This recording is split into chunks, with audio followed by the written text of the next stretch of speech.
संपूर्ण भारत में आपके अनेकों लाइव परफॉर्मेंस आपको शारीरिक शिक्षा और खेल की विशिष्ट विभूति के रूप में परिभाषित करते हैं। कोविड काल में भी आपने संपूर्ण भारत में ऑनलाइन जागृति कार्यक्रम किए थे, जिससे पूरे भारत में लोगों को जागरूकता प्राप्त हुई थी। हमारा परम सौभाग्य है कि डॉक्टर आदर्श तिवारी सर शहडोल से चलकर अपने भौतिक स्वरूप में यहाँ पर विद्यमान है, शाश्वत स्वरूप में है, और जहाँ आपकी उपस्थिति होती है वहाँ सदन प्रसन्न अवश्य रहता है और सदैव प्रसन्न रहता है। आप सभी की जोरदार तालियों के साथ आइए स्वागत करें, अभिनंदन करें, आमंत्रित करें डॉक्टर आदर्श तिवारी सर।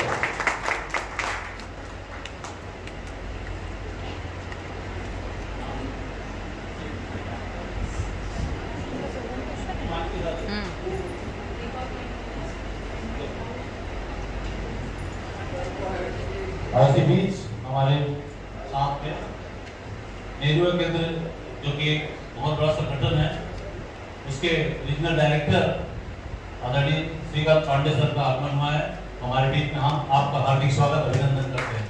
बिलासपुर से बहुत लंबे समय से इन वाहिके को संचालित करने वाले हमारे भाई एम एल सोनी जी भी यहाँ मौजूद है, उनका भी हार्दिक स्वागत है।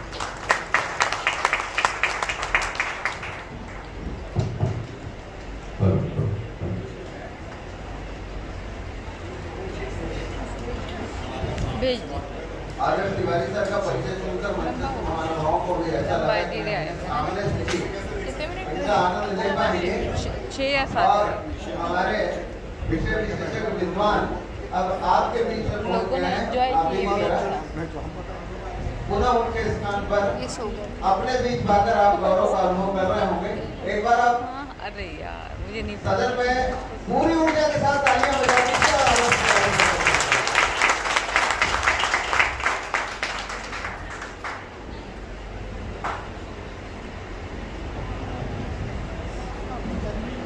अरे बहुत ज़्यादा नहीं, डोर खुल जाता ना बार बार।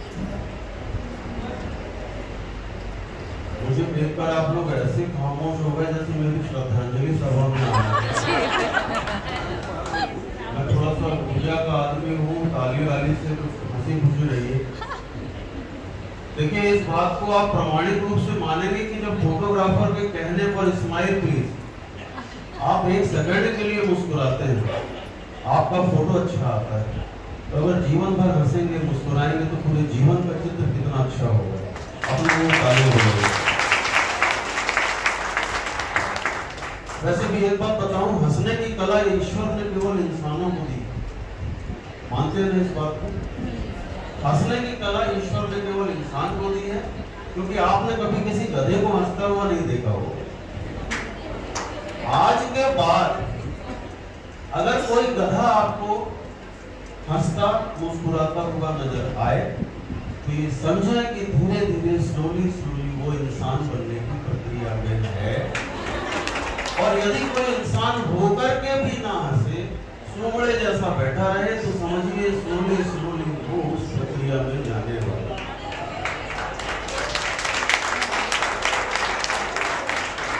सर, कल से तो आप हंसे नहीं, बोले भी नहीं, कल से आप हंसे नहीं।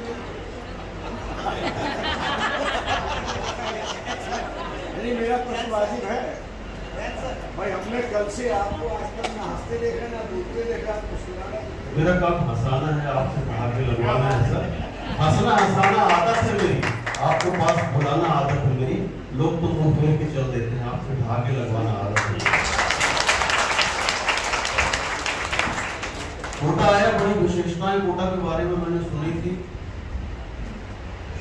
कल मैंने प्रत्यक्ष रूप से देख भी लिया कि कोटा का आदमी कुछ, भैया ये पीछे खड़े क्यों है भाई साहब, बैठ जाए। भगवान ने आपको खाने को मुंह दिया है, खड़े रहने को पांव दिया है, तो बैठने के लिए भी कुछ ना कुछ दिया है। आप बैठे, अपने शरीर का प्रयोग करें। वैसे भी सुप्रसिद्ध वैज्ञानिक डार्विन का सिद्धांत ये है कि प्राणी अपने शरीर के जिस अंग का प्रयोग करना बंद कर देता है, वो धीरे धीरे विलुप्त हो जाते हैं। आप मानव सभ्यता को कर पाएंगे।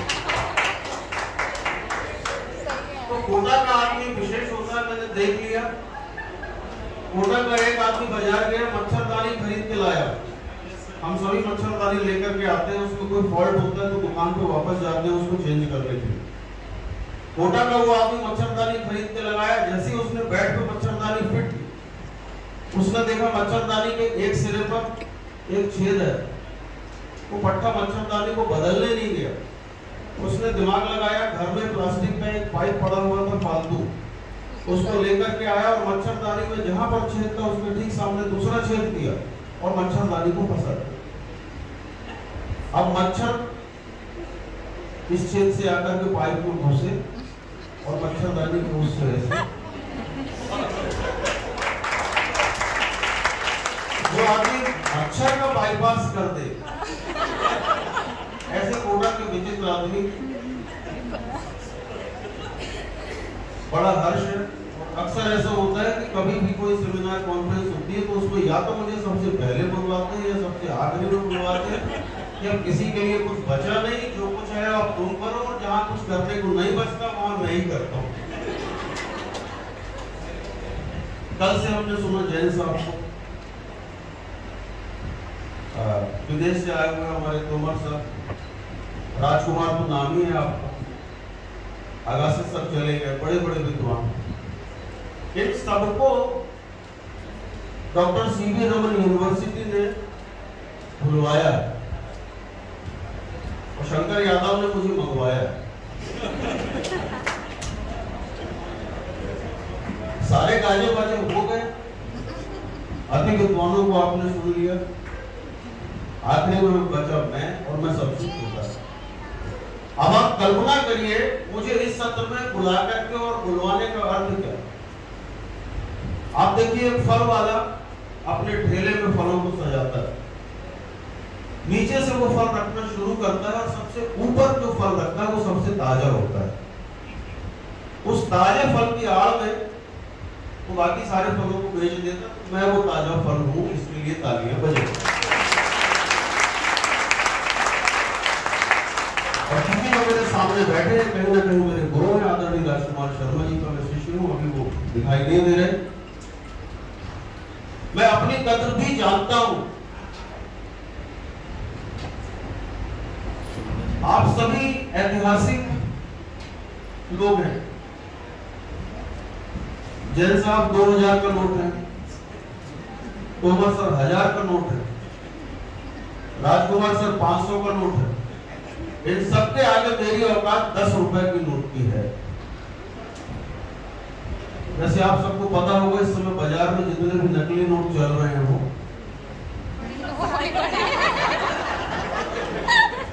मैं अटेंशन का आदमी हूँ, मुझे कान और ध्यान से आपको सुनना पड़ेगा तब आपकी चीजें समझ में आए। तो कुछ पढ़ने लिखने की बात करना है कि ऐसे ही करते हैं? यही करने दीजिए।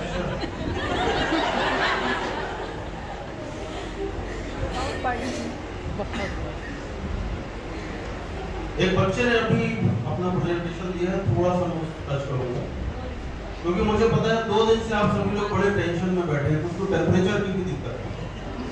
और देखिए टेंशन कितने तरह का होता है दुनिया में। मैंने देखा एक आदमी, अच्छा हम सभी लोग कहीं ना कहीं आप ये मान के चलिए फोकट का टेंशन पाले रहे।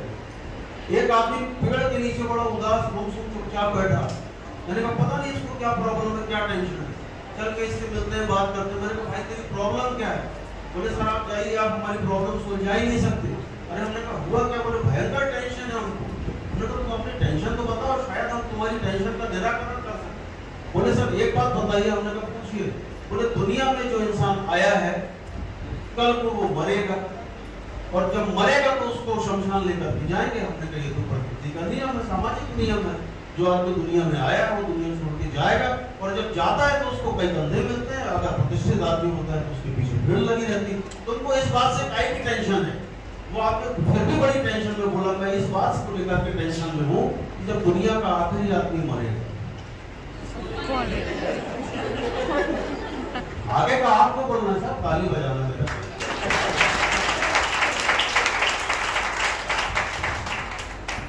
तो बात कर रहे थे उस बच्चे की जिसने अभी प्रेजेंटेशन दिया। हम भारतीय लोग हैं, सभ्यता और संस्कृति में जीने वाले। हम जब छोटे थे तो पिताजी स्कूल में जमा कराने ले गए, 5 साल के थे। हाँ मुस्कुराइए नहीं, पहले बच्चे हम लोग जब ही होते थे स्कूल में अपने मन से पढ़ने कौन जाता था, या अग्रिम पंक्ति के सारे लोग जाते थे।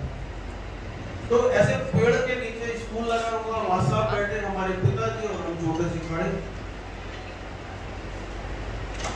तो वहां साहब ने हमारा नाम रजिस्टर में लिखा, फिर पिताजी से पूछा किसका लड़का है।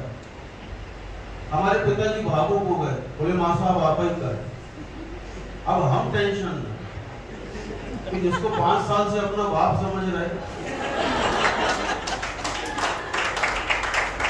अपने पिताजी से कहा कि ये क्या उल्टी सीधी गड़बड़ है, आप कह रहे हो मां साहब से कि वो आप ही का लड़का है। पिताजी ने कहा बेटा ये संस्कृति है, सभ्यता है, संस्कार बस ऐसा कहना पड़ता है। हम समझ गए संस्कार बस ऐसा कहना पड़ता है। मां साहब नाम वगैरह लिख ही चुके थे, फिर हमसे पूछे किसके पिताजी, हमने कहा आप ही के। ये सभ्यता और संस्कृति की हमारे बीच में चलती रहती साहब। एक अंग्रेज आया, देखिए हमारी भारतीय संस्कृति की जड़ें कितनी गहरी है। एक अंग्रेज आया, बोला कि तुम लोगों के बारे में सुना है कि तुम इंडियंस पर्यावरण से भी अपना रिश्ता निकाल लेते हो। हमने कहा बिल्कुल सर आपने सही सुना। बोले कैसे, उदाहरण दे करके बताइए। हम उसको तुलसी के पौधे के पास ले गए, हमने कहा ये हमारी तुलसी माता है। उस अंग्रेज ने बड़े अहंकार के साथ उस तुलसी के नन्हे से पौधे को देखा, गमले से उखाड़ा, उस तुलसी के पौधे की एक एक पत्ती उसने अलग कर दी और बोला ये तुम्हारी तुलसी माता। अब हमारे अंदर का हिंदुस्तान जगा, हम उसको खुजली के पेड़ के पास ले गए, हमने कहा पिताजी से मिलो। वो अंग्रेज पिताजी से मिला, उसके बाद से मैं गारंटी के साथ आपको बताता हूँ, उसके बाद से ही सारे अंग्रेज लाल पैदा होने लगे।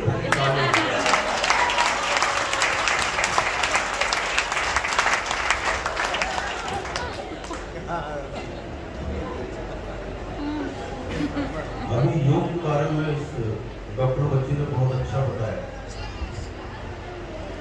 आपस में बात करेंगे तो मेरा एक शब्द भी अगर आपने मिस कर दिया तो पूरी कहानी गड़बड़ा जाएगी। हम जुटे हैं यहाँ पर अंतरराष्ट्रीय सेमिनार में फिजिकल एजुकेशन को शक्तिशाली बनाने के लिए, और मैं तो बोलूं हमेशा उसका उल्टा समझा करिए। मेरा संदेश ये रहता है कि जीवन में कभी एक्सरसाइज मत करना। जल्दी आओ बच्चों, अच्छा तुम लोग सही समय पे आए, मुझे लगता हम ही जल्दी शुरू हो गए।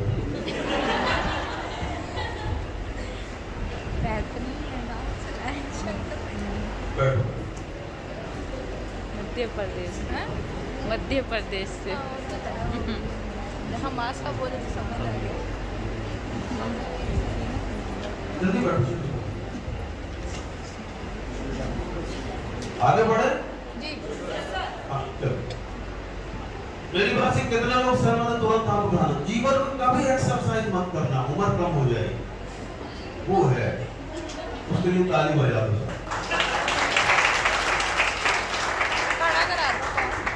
कौन है भाई?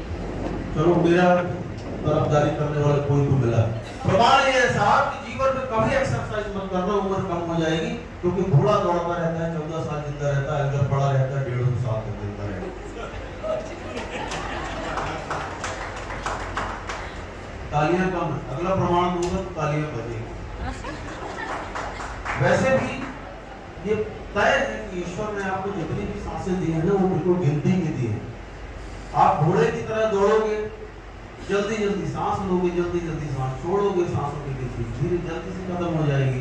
अजगर की तरह पड़े रहो, धीरे धीरे सांस लो, धीरे धीरे। वो बिटिया भी योग के बारे में बता रही थी। अब हम हिंदुस्तान के विद्यार्थी भी तो ऐसे हो गए। एक योग के आचार्य जी बच्चों को योग सिखा रहे थे, बोले बच्चों जमीन पे लेट जाओ। जमीन पे लेट गए, बोले दोनों हाथ अपने फैला लो और दोनों पैरों को उठा करके साइकिल की तरह चलाओ। सब बच्चे चलाने लगे, एक अपना पड़ा कोटा का बिल्कुल मस्त अपना साइकिल चला रहा। गुरुजी बोले क्यों सब कर रहे, तुम क्यों नहीं साइकिल चला रहे? बोले सर हमारी साइकिल ढलान पे है।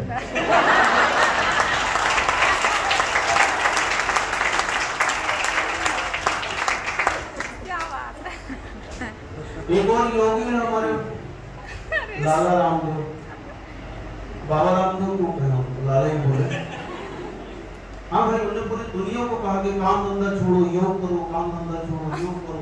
पूरी दुनिया काम धंधा छोड़ के योग करने लगी तो बाबा काम धंधा करने लगे।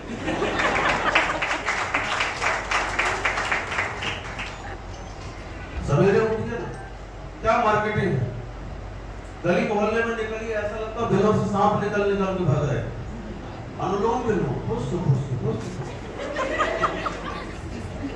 बाबा रामदेव ने एक और आसन बताया, महिलाओं को बहुत पसंद है, कि दोनों हाथों के नाखूनों को आपस में रगड़िए तो बाल पड़ते हैं। लड़कियां पता है ना, तो मैडम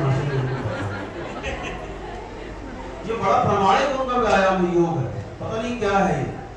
दोनों हाथों के नाखूनों को आपस में रगड़िए तो बाल पड़ेंगे, पता नहीं क्या लॉजिक है इसके पीछे।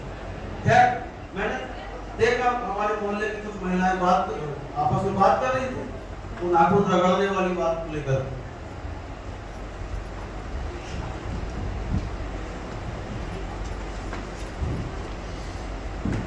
और आपस में जब वो बात कर रही थी तो मैंने उनकी बातचीत को सुना। 4-6 महीने उन्होंने नाखून रगड़े आपस में, फिर एक दूसरे को अपना एक्सपीरियंस शेयर कर रहे थे। एक तो पूछा तुम्हारा क्या कैसा मतलब, बोले नहीं हमने तो 4-5 महीने नाखून रगड़े ना, हमारे बाल बहुत लंबे हो गए। दूसरे से पूछा तुम्हारा एक्सपीरियंस क्या है, बोले हम 5 महीने से कर रहे हैं, हमारे बाल घुंघराले हो गए। तीसरी बिल्कुल गुमसुम उदास चुपचाप खड़ी थी, उससे पूछा तुम्हारा क्या कैसा रहा बताओ, बोले नहीं हमने मतलब किया था फिर छोड़ दिया, शुरू में तो बाल बढ़े, बाद में मूछें में निकल गई।